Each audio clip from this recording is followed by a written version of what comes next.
ಗೌರವಾನ್ವಿತ ನಮ್ಮ ಅದೇನೋ ಟ್ರಿಬಲ್ಲ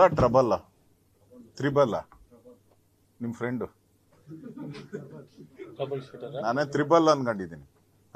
ಅವರು ಹೇಳಿದ್ರು ಯಾರಿಗೆ, ಬ್ಲ್ಯಾಕ್ ಬಗ್ಸ್ಗೆ, ಇಷ್ಟ ಇದ್ರೆ ಇರ್ರಿ, ಕಷ್ಟವಾದ್ರೆ ಔಟ್ ಅಂದ್ರು. ಅದು ಹೇಳ್ಬೇಕು, ಅದು ನಾನು ಮೆಚ್ಚಬೇಕಾಗಿದ್ದು. ಅಶ್ವಥ್ ನಾರಾಯಣ ಅವ್ರ ಫ್ರೆಂಡ್ನ ನಾ ಯಾಕೆ ಮೆಚ್ಚಬೇಕು ಅಂದರೆ, ಬ್ಲ್ಯಾಕ್ ಬಗ್ಸ್ಗೆ ಹೇಳಿದ್ರು ಇದ್ರೆ ಇರ್ರಿ, ಹೋದ್ರೆ ಹೋಗ್ರಿ ಅಂದ್ರು. ಈಗ ನಾನು ಅವ್ರಿಗೆ ಕೇಳ್ತಾ ಇದ್ದೀನಿ, ಅದೇ ಸೇಮ್ ಡೈಲಾಗನ್ನು ಕಿರಣ್ ಮಂಜುದಾರ್ಗೆ ಯಾವಾಗ ಹೇಳ್ತೀರಾ? ಇದೇ ಡೈಲಾಗ್ ಹೊಡಿಬೇಕಲ್ಲ. ಅವ್ರಿಗೆ ಹೋಗು ಅಂತ ಹೇಳಿದ್ರಲ್ಲ, ಇವ್ರಿಗೆ ಕಿರಣ್ ಮಜುಮ್ದಾರ್ಗೆ ಯಾವಾಗ ನೀವು ಹೇಳ್ತೀರಾ? ಆಮೇಲೆ ಪೈ ಅವ್ರಿಗೆ ಅವರು ಕಮಿಷನ್ ಬಗ್ಗೆ ಹೇಳಿದ್ದಾರೆ ಕರ್ನಾಟಕದ, ಅವ್ರನ್ನ ಯಾವಾಗ ವಿದೇಶಕ್ಕೆ ಕಳಿಸ್ತೀರಾ?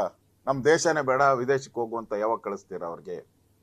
ಇನ್ನು ರೋಡ್ ಕೇಳಿದ್ರಿ, ಅಜಿತ್ ಪ್ರೇಮ್ಜಿ ಮಕ್ಕಕ್ಕೆ ಕೊಡ್ದಂಗೆ ಅವರು ಕೊಡಲ್ಲ ಅಂತ ಹೇಳಿದ್ದಾರೆ. ಮಳೆ ಬಂದಾಗ ರೋಡ್ ಬಿಟ್ಕೊಡಿ, ನಿಮ್ಮ ಕಂಪ್ನಿ ರೋಡೆಲ್ಲ ನಮ್ಗೆ ಬಿಟ್ಕೊಡಿ ಅಂತ ಕೇಳಿದ್ರು. ಮಳೆ ಬಂದಾಗ ನಿಮ್ಮ ಕಂಪ್ನಿ ರೋಡೆಲ್ಲ ಅಜಿತ್ ಪ್ರೇಮ್ಜಿ ಅವ್ರಿಗೆ ಕೇಳಿದ್ರು, ಅಜೀಂ ಪ್ರೇಮ್ಜಿ ಅವ್ರು ಕೇಳಿದ್ರು. ಪಾಪ ಆ ಸೋಷಿಯಲ್ ಆರ್ಗನೈಸೇಷನ್ ಭಾಳ ಹಣ, ಹೈಯೆಸ್ಟ್ ಹಣವನ್ನು ಕರ್ನಾಟಕ ಸರ್ಕಾರಕ್ಕೆ ಕೊಡ್ತಾ ಇದ್ದಾರೆ. ಅವರು ಬಡವರ ಇದಕ್ಕೆ, ಶಾಲೆಗಳಿಗೆ ಎಲ್ಲ ಕೊಡ್ತಾ ಇರುವಂಥ ಒಂದು ಸೇವೆ ಮಾಡುವಂಥ ಒಂದು ಕಂಪನಿ ಅದು. ಅವ್ರು ನಿಮ್ಗೆ ಹೇಳಿದ್ರು ಬಿಟ್ಕೊಡಲ್ಲ ಅಂತ, ಅವ್ರು ಯಾವಾಗ ಓಡಿಸ್ತೀರಾ? ಇನ್ನು ಇನ್ಫೋಸಿಸ್ ಅವರು ಕರ್ನಾಟಕದ ಮನೆ ಮಕ್ಕಳ ಥರ ಇದ್ದಾರೆ ಅವರು, ಇನ್ಫೋಸಿಸ್ ಅವರು. ಅವ್ರನ್ನ ಯಾವಾಗ ಗೆಟ್ ಔಟ್ ಅಂತೀರಾ? ಹೇಳ್ಬೇಕು ಸರ್ಕಾರ.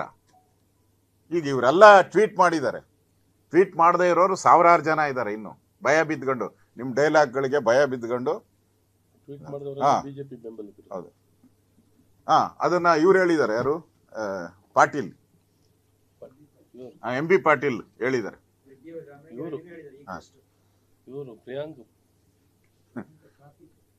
ಇವರೆಲ್ಲರಿಗೂ ತಪ್ಪುಗಳನ್ನ ಎತ್ತಿ ಹಿಡಿದ್ರೆ ಅವರೆಲ್ಲ ಬಿಜೆಪಿಯವರು. ನೀವು ತಪ್ಪು, ರೋಡ್ ಸರಿ ಇಲ್ಲ, ನೀವು ಬಿಜೆಪಿಯವರು. ಕಸ ಬಿದ್ದಿದೆ ಅಂತ ಯಾವುದಾದ್ರೂ ಕಂಪ್ನಿಗಳವ್ರು ಹೇಳಿದ್ರೆ ನೀವು ಬಿಜೆಪಿಯವರು. ಮಾಧ್ಯಮದವರು ಸಿದ್ದರಾಮಯ್ಯನ ಕ್ವಶನ್ ಕೇಳಿದ್ರೆ ಮಾಧ್ಯಮದವ್ರಿಗೂ ಹೇಳವ್ರೆ, ನಾನೇ ನೋಡಿದ್ದೀನಿ 10 ಸರಿ ಹೇಳವ್ರೆ, ಏನು ನೀನು ಬಿಜೆಪಿನಾ ಅಂತ ಕೇಳ್ತಾರೆ. ಚಟ ಇವ್ರಿಗೆ. ಮಾತೆತ್ರ ಮೋದಿ ಅಂತ ಹೇಳೋದು, ಮಾತೆತ್ರ ಬಿಜೆಪಿ. ಇನ್ನೂ ಸಿಕ್ಕಿಲ್ಲ, ಯಾರು ಸಿಕ್ಕಿಲ್ಲ ಅಂದ್ರೆ ಮಾತೆತ್ರ RSS ಅನ್ಬಿಡೋದು. ಲೇಟೆಸ್ಟ್ ಹಾಗೂ ಇಂಟ್ರೆಸ್ಟಿಂಗ್ ಸುದ್ದಿಗಳಿಗಾಗಿ ಬಾಸ್ ಟಿವಿ ಕನ್ನಡ ಚಾನೆಲ್ನ ಸಬ್ಸ್ಕ್ರೈಬ್ ಮಾಡಿ, ಹಾಗೆಯೇ ಬೆಲ್ ಐಕಾನ್ ಪ್ರೆಸ್ ಮಾಡಿ. ಇದರ ಜೊತೆಗೆ ಫೇಸ್ಬುಕ್, ಇನ್ಸ್ಟಾಗ್ರಾಮ್, ಎಕ್ಸ್ ನಲ್ಲೂ ಮಿಸ್ ಮಾಡದೆ ಫಾಲೋ ಮಾಡಿ.